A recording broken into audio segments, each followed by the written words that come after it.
আসসালামু আলাইকুম। আজকে আমি আপনাদেরকে দেখাবো কিভাবে আমরা HTML এর মাধ্যমে ওয়েবসাইটে গুগল ম্যাপ লোকেশন আমরা অ্যাড করতে পারি। তো আপনার স্ক্রিনে দেখতে পাচ্ছেন একটা ওয়েবসাইটে এরকম গুগল ম্যাপ লোকেশন অ্যাড করা আছে। তো এটা আমরা কিভাবে HTML এর মাধ্যমে করতে পারি। প্রথমে আপনারা গুগল ম্যাপে চলে যাবেন। এরপরে আপনারা যে লোকেশন অ্যাড করতে চান তো সেই লোকেশনটা আগে সার্চ করে নিবেন। তো ধরুন আমি সেই লোকেশনটা সার্চ করছি। দেখতে পাচ্ছেন খুলনা বিশ্ববিদ্যালয়। আমি এই লোকেশনটা এখন অ্যাড করতে চাই বা আপনারা চাইলে যে কোনো লোকেশন অ্যাড করতে চান, শুধুমাত্র সেই জায়গায় এভাবে ক্লিক করবেন। তো ধরুন আমি খুলনা বিশ্ববিদ্যালয়ের স্পেসিফিক একটা জায়গা দেখতে পাচ্ছেন অদম্য বাংলা, এই জায়গাটা আমি অ্যাড করতে চাচ্ছি। তো এটাতে আমি ক্লিক করব। তারপরে এখানে দেখতে পাচ্ছেন বামে শেয়ার, এখানে যাব। তারপর ইমবেড এ ম্যাপ, এখানে যাব। তারপরে দেখতে পাচ্ছেন যে কপি HTML, তো আমি এখানে এটা কপি করব।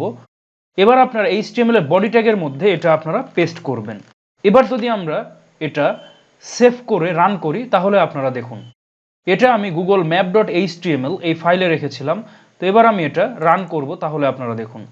তো আপনারা দেখতে পাচ্ছেন আমাদের গুগল লোকেশন কিন্তু আমাদের ওয়েব পেজে অ্যাড হয়ে গেছে।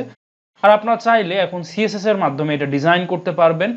এভাবে আপনারা খুবই সহজে গুগল ম্যাপ লোকেশন আপনাদের ওয়েব পেজে অ্যাড করতে পারবেন HTML এর মাধ্যমে।